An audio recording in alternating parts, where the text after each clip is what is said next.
Welcome back to a new episode of the Shout at the Devils podcast. I am Justin Brady, aka Devils Fanatics, and I'm here with my co-host Daniel Amoia, aka devils.report, and he writes for the Hockey Writers.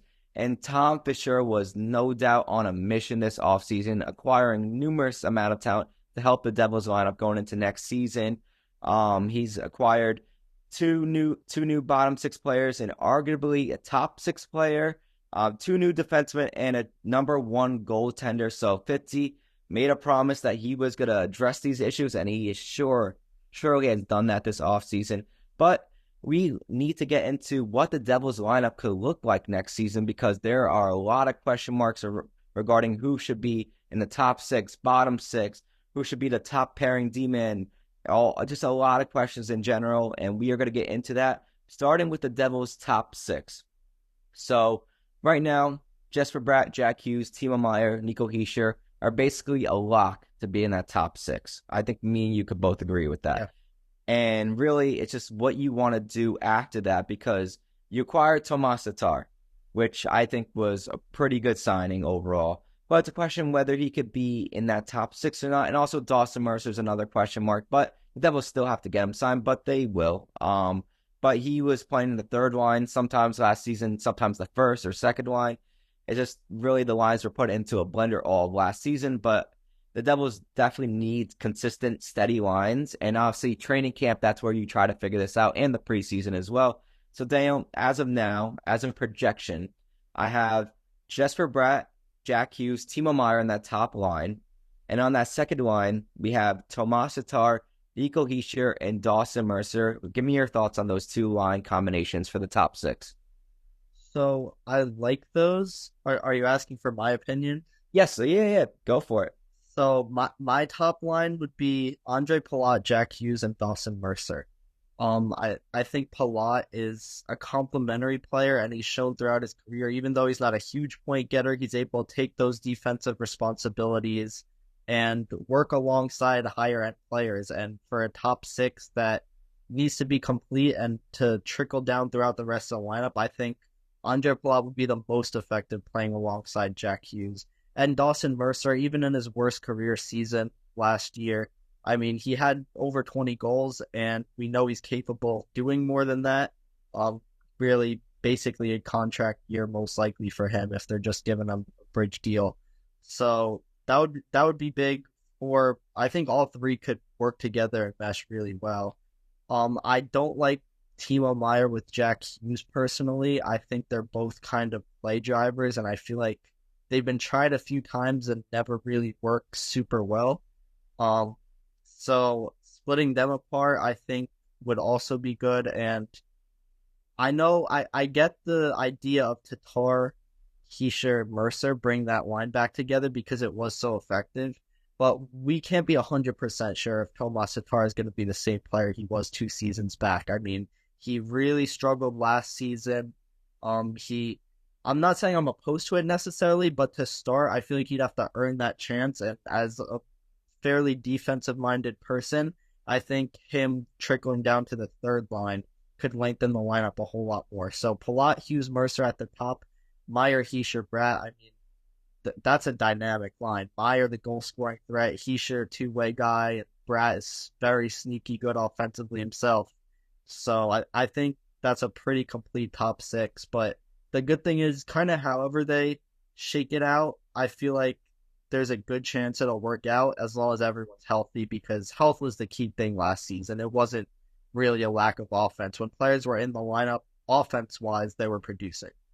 Yeah, no, definitely. I like that you mentioned Meier, Hischier, Bratt, because we saw a little bit of that towards the end of last season, and they worked really well together overall, especially when Timo Meier was on that hot streak.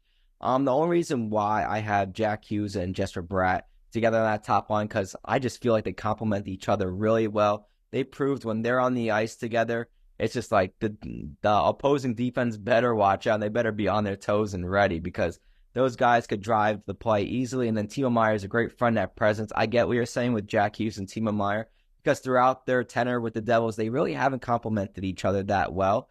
But the reason I'm going to put Meier on that top line and hope it works out is because the Tatar, Hischier, Mercer line we saw back in 2 seasons ago worked really well together in 35 games played as a line. They were the second best line among all lines in the NHL that season, and they just worked really well together, complementing each other.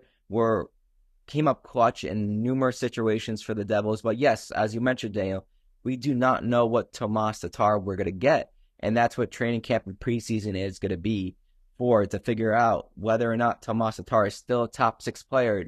I just want to note, Tom Fischero, when he was talking about Tatar recently, he did note him as a top six player.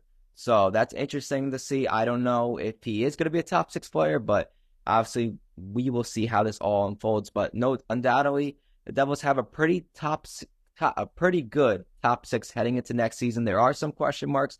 Do the Devils need another winger on that top six? Obviously, the Devils could have gotten Jonathan Marchessault, and that deal fell through because Nashville just came out of nowhere and got him. So I know a lot of people are saying, oh, the Devils need another top six winger, and I get that. But also, you have to realize you had the trade deadline for that reason. You can acquire a talent like that could really help your top six. Right now, the Devils have a solid top six, which can make it to the trade deadline and where they could be a playoff team still, in my opinion. So I would say let things play out, see how it goes. And if the top six is still really a big problem come March, acquire a talent through trade. So that's what I would have to say about that. But a hot topic for the Devils this offseason, the bottom six. It needed a lot of work, and Tom Fischero has no doubt done that. You added Paul Cotter and Stefan Noesen, who are going to be in that bottom six most likely, and they are going to be great play drivers, great front net presence. They could put up offensive numbers. They are very physical. They just bring a lot to the table, which I love to see. So right now, on my third line, I would have Andre Palat, centered by Erik Haula and Noesen on the right wing. And then on that bottom line, the fourth line, I have Paul Cotter, Curtis Lazar, and Nathan Bastian. Nathan Bastian, I know a lot of people are saying, oh, you put McDermott or Nolan Foote there. That's what I as of now, I'm just putting Bastian there because he's been a stable in the lineup for the last 3 to 4 years now. So I'm just going to keep him there. Obviously, training camp, if McDermott proves he belongs there, great for him. Or same thing for Nolan Foote, or maybe another player comes out of nowhere. But for now, I'm just going to keep Bastian there. But overall, Daniel, what do you think about this Devils bottom six going into next season? So our third line is basically identical aside from switching Andre Palat and Tomas Tatar. So I have Tatar, Haula, and Noesen. I think that's a stellar third line. Tomas Tatar can chip in offensively, as we know, but also, at least in the regular season, is very, very good defensively. Erik Haula can win draws. He could be scrappy. He could chip in offensively. And the same exact thing with Stefan Noesen. I think that's a tough, physical, gritty third line to play against that's going to give other teams trouble. And assuming matchup-wise, since they're the third line, they may not always be against the other team's best defenders. They could kind of gain a little advantage from that and chip in on the score sheet a little more so with those mismatches if the Devils are able to stay healthy and have that lengthy lineup. So that third line, I think, would be very effective. And then Paul Cotter on the fourth line, he scored 20-something points, I think, last season, but the potential is there for more. The speed game he has, one of the faster skaters in the entire NHL, that complements the Devils really well. And working alongside another pretty solid face-off guy in Curtis Lazar, who's gritty as the center of that fourth line. We saw what Lazar can do last season. He really took over a very significant role for the Devils, and he was a huge piece for them. And then I know you said Nathan Bastian with the possibility of Nolan Foote or maybe Curtis McDermott. For me, I'm going to go off the radar, and you'll probably hear this throughout this offseason. This is my strongest talking point. I say it over and over. Ryan Hallinan, who spent last season with the Utica Comets, absolutely needs to start the season on the fourth line. He missed almost the first half of the season because he got in a fight against the Flyers during preseason. But when he came back to Utica, rest of the season from, I think, January on, he scored at about a 42-goal pace for the entire season. He's a massive person. I think he's like 6'2", 6'3", 200, almost 225 pounds. That's my rough estimation. You could double check that. But he does exactly what the Devils need, and what Nathan Bastian has, frankly, for lack of a better word, failed to do the past season, maybe 2 seasons. He gets gritty goals in front of the net. He could be useful on the power play. He has a pretty hard shot as well. He just gets into those areas that a lot of smaller players don't really do, and that's no shade to Nathan Bastian, but he had a rough season last year. And if you have Hallinan, who's younger, cheaper, if they're able to expend Bastian somehow, I don't think it would be the worst thing, because what I saw in Utica, and yes, I get it's the AHL, but what Hallinan was putting up at that age was far more than what Bastian put up at the AHL at the same age. And the promise is there. It's a young team, I get it, but if Hallinan could bring what Bastian brings and then some, I think it's kind of a no-brainer. So I would have Brian Hallinan in that fourth line spot, but the Devils are definitely going to have some decisions in training camp. It's going to be an interesting training camp. There's a lot of fun because, like you said, guys like Bonefoot, where's Curtis McDermott going to slot in? Where's Tatar going to end up in the lineup? Where's Cotter going to end up? Mason, like, there's so many options. And one thing that's a little alarming is that I believe, obviously, the Devils had the most line combinations used out of any team last season. I believe the Toronto Maple Leafs under Sheldon Keefe were second. And that's something that's a little alarming. They did have some injuries like the Devils, but Sheldon Keefe has shown that he will mix up the lines from time to time, and I feel like that really shouldn't be the case. Consistency is more important than people make it out to be. So maybe he'll find lines that stick, and there won't be many injuries, and that won't be the case this season. I don't know what Keefe's full track record is with mixing up lines, but I really think the Devils should find those line combinations, and as long as there's no injuries, stick to them. Yeah, I get that. I'm just going to argue with the Bastian thing. I get it. He had a really rough season. I'm not going to argue with that. But I think everything that Brian Hallinan can do, Bastian can do just as good. Because we saw him 2 years ago. He was a pretty good player in that bottom six for the Devils the year they made the playoffs. I like to think Bastian was a good player. It's just whether he can get back to that game and whether like he could get back to that physicality that he brings to the team, that grittiness, the front net presence. We didn't really see that much last season from him. But the season prior, he was scoring a lot of goals in front of the net and burying rebounds. So, look, I totally get what you're saying, Daniel. I just hope Bastian can get back to that because I really want Bastian to be a normal player in this bottom six for the Devils. But we'll see how that all plays out. But let's get to the blue line. One of the most important things that the Devils had to address this offseason, and they did that. And also, I want to say the Devils are basically getting 3 new defensemen this season compared to last season, because you think about it, Dougie Hamilton only played 20 games. So you're really getting 3 whole new defensemen added to this blue line. So as of now, these are my pairings. So obviously this could change. But as of now, I have Siegenthaler and Hamilton as your top pair, Luke Hughes, Brett Pesce as your second pair, and Brendan Dillon and Simone Nemec as your bottom pair. Really, this could change a lot, but overall, I'm going to keep it how it is. Siegenthaler and Hamilton have familiarity with each other. They played with each other in the past.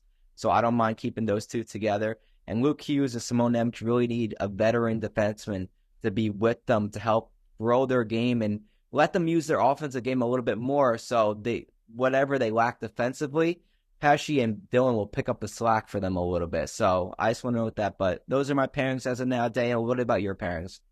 Yeah, those are my exact same pairings. Okay, perfect. And Hughes, Pesce, and Dylan Nemec. I agree 100%. Both Hughes and Nemec are going to need those veteran presences. We see on a lot of championship teams when they have younger defensemen, they have that anchor in the veterans they acquired. Just look at what the Florida Panthers did. I mean, the Devils are kind of in a sense copying their blueprint, and that's a good thing. What's that term? Good minds create, great minds steal.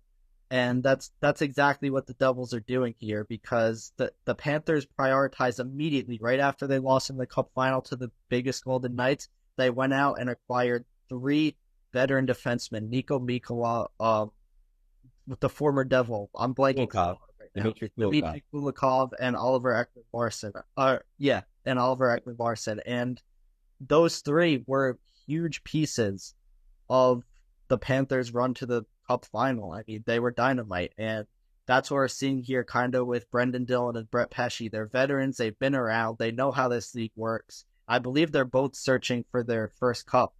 I'm pretty sure. Pesci definitely hasn't won one. Dylan, almost he might have. I don't know if he was with Washington when they won that cup in 2018. I'm not. I don't think he I was, don't think he was. I think he was but for the COVID season. But anyway, they're veterans. They know what's going on. They bring, well, at least Dylan brings that physical presence, and Pesci, we've outlined it before, is a certain upgrade from John Marino, yep. especially on the defense side. So that defensive corps, if healthy, I mean that's pretty deep. I see a lot of analysts saying the Devils have three second pairing lines. So any of, like, they don't have a true like number one pairing per se, but they have three pairings that are just very, very solid and can all play about 20 minutes a night. I mean, I guess maybe you could call Siegenthaler or Hamilton like a top pairing, but that's one thing I want to add actually. Jonas Siegenthaler needs to bounce back this season. Yeah. This is basically a make or break season for him. He had a very rough year, and granted, he was without Dougie Hamilton, and that duo worked so well 2 seasons ago.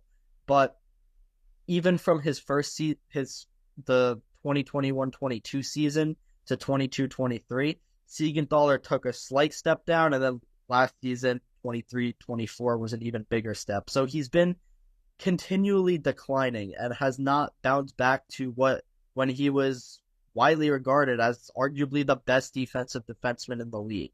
Obviously, injuries played a part. I got to talk to him at exit interviews, and he said it's not an excuse, but it's just hard to get up to speed when you're dealing with so many injuries. I know he broke his foot, I believe, blocking that shot against Vancouver. I think he had a wrist injury at one point. So it's tough. Injury, they're obviously, these guys are all human beings, and injuries do play an important role, but Siegenthaler 100% needs to bounce back because, especially with someone like Dougie Hamilton, who isn't the most defensive-minded person we know, he's basically strictly offense and nothing else. So we saw 2 years ago, Siegenthaler was able to kind of stay back for him, make that work, and complement him well, and that didn't go the same the first 20-ish games that they played together this past season. So if that's going to be the case again, I could see it getting a little frustrating if you're a Devils fan, but hopefully for Siegenthaler's case, it just was the injuries and he's going to bounce back nicely. I saw him at Worlds and he played much more like himself at Worlds when he had a little downtime and was able to go out and not worry about any of the stress of the NHL, just go out there and play for his country. He looked much better to the eye test. So hopefully that's something that translates, but I feel like not enough people are talking about how Jonas Siegenthaler is arguably the most important part. His success is the most important part of this defense because he doesn't bring a lot of offense. So if he's not playing great defense either, I mean, he's a liability. Yeah. So Jonas Siegenthaler definitely needs to figure it out this season. And I think he can, but we're just going to have to see it on the ice to know for sure. Yeah, I was gonna say the same thing as you, Daniel. I think Siegenthaler needs a bounce back season if he wants to stay with this team and he wants to be in the lineup consistently. I am gonna say I am a little worried about that top pair, or supposedly top pair that we have between Siegenthaler and Hamilton, because yes, we know Siegenthaler had a really down year, but also Hamilton in his first 20 games last season was not good either. Yeah, he was still putting up the offensive numbers, but defensively he was pretty bad to say the least. He missed a lot of assignments, let forwards get behind him easily, wasn't using his stick, wasn't using any physicality. He just looked pretty, I don't want to use the term pathetic, but pretty lame back there on the blue line, to say the least. He looked very old. That's what I'll say, because he looked very slow in the first 20 games, and injuries could play with that. Obviously, he was out for the season, and now he's projected to be 100% healthy by training camp, by preseason. So that's a good thing. 100% Dougie Hamilton is a good thing to have. And I just hope he can get back to that game that he had 2 seasons ago. I know a lot, like, it's one thing that we're saying a lot is we hope a lot of these guys get back to their games 2 seasons ago, because a lot of players declined last season. So we need them to get back to the way they were playing. They were, in that year, they went to the second round of the Stanley Cup playoffs. So Dougie, I mean, yes, we're going to get the offense with him, but I would like a little bit more defense with him as well. And obviously, Siegenthaler needs to step it up this season. I know he knows he has to do it too. So the Devils are banking I'm banking a lot on the fact that Siegenthaler will bounce back. So, but the other two pairs I like overall. Yeah, well, I think the thing with Hamilton, I mean, the numbers speak for himself. He was a -8 in 20 games compared to a +23 in 82 games the season prior. But I don't think that speaks as much to Hamilton as it does to Siegenthaler because Siegent realistically, Dougie Hamilton wasn't playing much defense 2 seasons ago either. But he was a +23 because Siegenthaler was able to pair with him so effectively, recover for his mistakes, and and also goaltending does play a factor to that. The Devils had much, much, much better goaltending when Vitek Vanacek almost half of high danger save percentages were half of high danger chances were ending up in the back of the net. Obviously, a player's plus minus is going to be significantly worse, whereas those breakaways or odd man rushes that were caused by Hamilton 2 seasons ago were being stopped with much more frequency. So I really do think that speaks more to Siegenthaler than Hamilton because Hamilton, in my eyes, has always played the same way. But with that being said, Hamilton coming off a pretty significant injury, it's not a guarantee that his offense is going to be there. We see a lot of offensive defensemen decline at points after injury. I mean, he's going to be 31 too, which isn't old, but he's climbing up there slowly. So I feel like Hamilton really needs to get off on the right foot, and that's going to happen by Siegenthaler complementing it well, getting back to his very solid defensive game. So it's almost like Siegenthaler carries the weight of two player successes instead of one, because if Siegenthaler's not going, even if the offense is there for Hamilton, the defensive numbers are going to make him really not a valuable person in the lineup. So we know what Dougie Hamilton can do. He had 22 goals and 74 points 2 seasons ago. Like I said, that +23 rating, and that's just even strength. So that's not even counting the power play, where he had, I believe, over 20 points on the power play, roughly. So, like I said, we know what he can do, but it's on Jonas Siegenthaler to really step up and become that first pairing guy, because if not, the Devils are in more trouble defense-wise, as they realize. But that's where it helps, where you have two other pairings who can eat 20-plus minutes a night, where you don't have to really shelter them. I think that if the Devils do run into those troubles, having those newly acquired veteran presences, and hopefully Luke Hughes and Simone Nemitz both taking a step. They were good in their first year, but we know there's more. They're still very, very young, both of them younger than I am.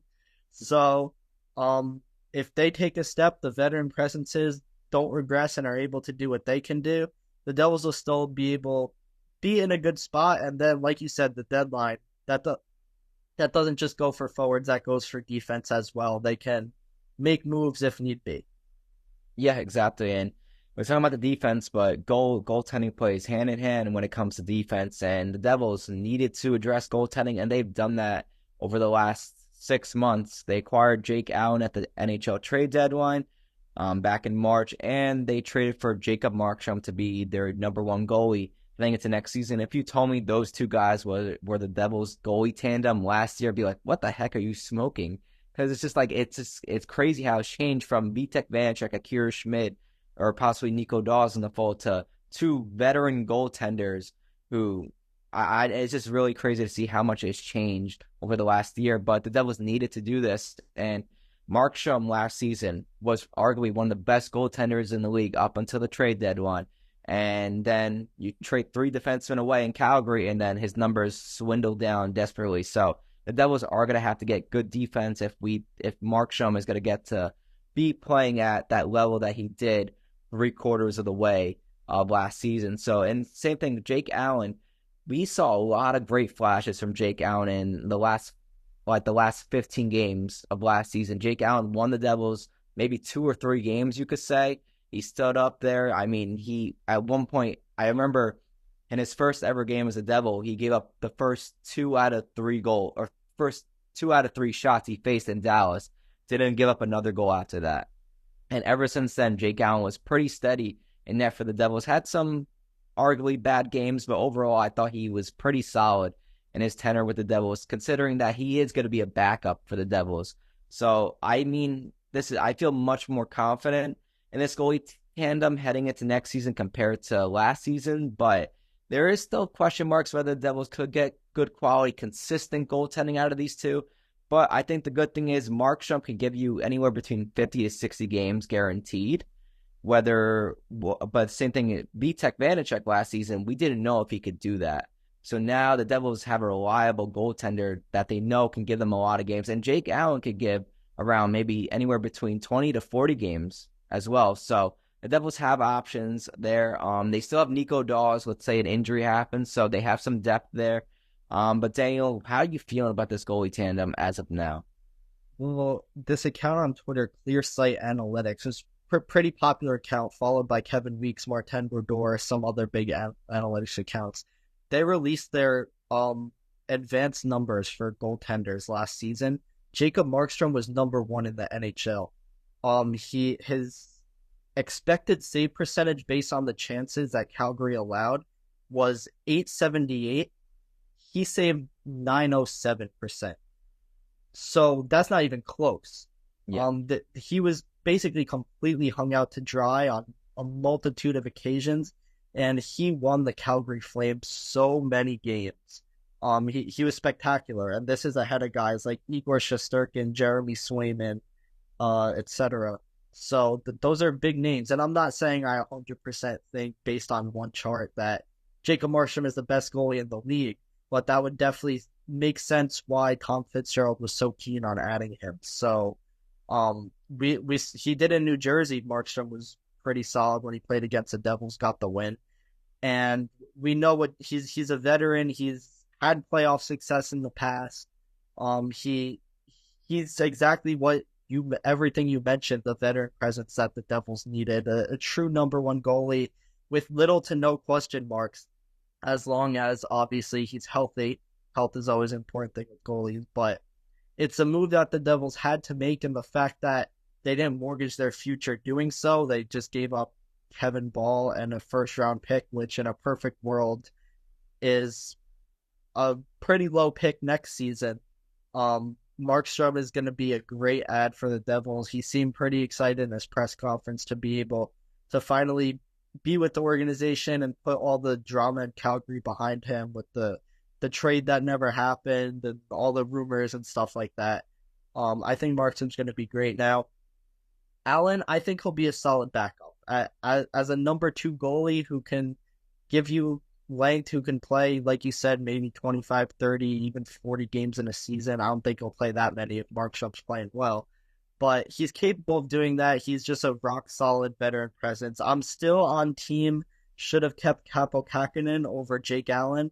I said that even before they both got shots, and Kähkönen proved that with his numbers. But regardless, I mean, it was going to be tough to do because Allen had the extra year on his deal. So, and it might not end up mattering.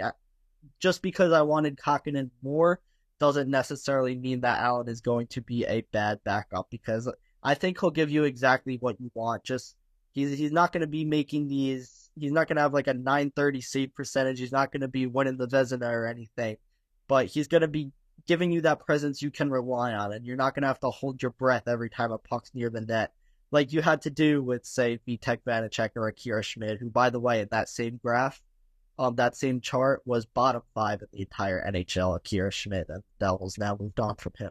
So, that tandem as a whole, Allen is going to give you what you want out of a backup, and Markstrom has the potential to be an elite number 1 goalie, as he has been for a plethora of seasons throughout his career. Yeah, we're hoping Markstrom works out as the number 1 goalie, but it's also so important to have a true backup goalie who you could rely on in the NHL. We saw the Rangers last season. They had Igor Shesterkin and Jonathan Quick, and Shesterkin was struggling at the midway point of last season, but Jonathan Quick was really picking up the slack for him. I remember he was like 10-0 at one point in all his starts as a New York Ranger, and it's important that you have a backup goalie that where you're like, when you get to the game, you're like, oh no, this guy's playing, we're screwed. No, it's not like that. When you have a guy like Jake Allen, you're like, all right, know what? Still got a chance with him, and he could bring a spark to the Devils maybe, or something like that. So it's just important that you have 2 goalies who could win you games, and I think Markstrom and Allen could both do that. It's not like one's heavily stronger than the other. I mean, obviously Markstrom is going to be the number one goalie, but it's more of a 1A, 1B type of situation that the Devils have, which I think is key for winning Stanley Cups, making the playoffs, and that's what the Devils have. So I think it's really important that the Devils have two goalies I believe they could rely on heading into next season. So overall, the Devils lineup looks pretty stacked on paper, as Tomas Tatar said yesterday, but there are still a lot of question marks where players will be in the lineup, whether they will not be in the lineup. A lot of question marks, to say the least, and that's what training camp and preseason are for. So it's going to be exciting to see how this thing all unfolds. But yes, I know a lot of people are really excited about, like, oh yes, this lineup looks awesome. But remember, be optimistic, but cautiously optimistic, because I mean, just look at what we went through. What the Devils went through a year ago, like exactly it. Yeah. Cautious optimism is the right word, because paper means nothing if the results aren't there on the ice, and injuries happen. Really, in all of sports, when have you really seen a team that's like, oh, they're gonna win it all this year, actually win it all? Like that's just sports. There's so much uncertainty, so many question marks. So yes, I do believe they've made the right moves, but if they're not showing it if they're not showing it on the ice, it really does not matter. Yeah, 100%. But overall, I like what I see on paper. Just need the better results when they're on the ice. So we'll see how it all unfolds. But thank you guys for listening to today's episode. The last episode was absolutely our best episode we've ever put out, viewership wise, engagement wise, everything. We appreciate it so much. Please keep up the support. We are an up and coming Devils podcast, and we're only trying to get better as time goes on. So please give us feedback, anything we need to work on, anything you would like to see in future episodes. Next episode, we're going to try to get a guest or two. I mean, we're going to try to get some former Devils players, analysts, other Devils podcasts onto here. So we're going to try to make it as much as engaging as it is for you guys possible and entertaining. So, but thank you guys for listening to today's episode. We appreciate all the support, and peace out.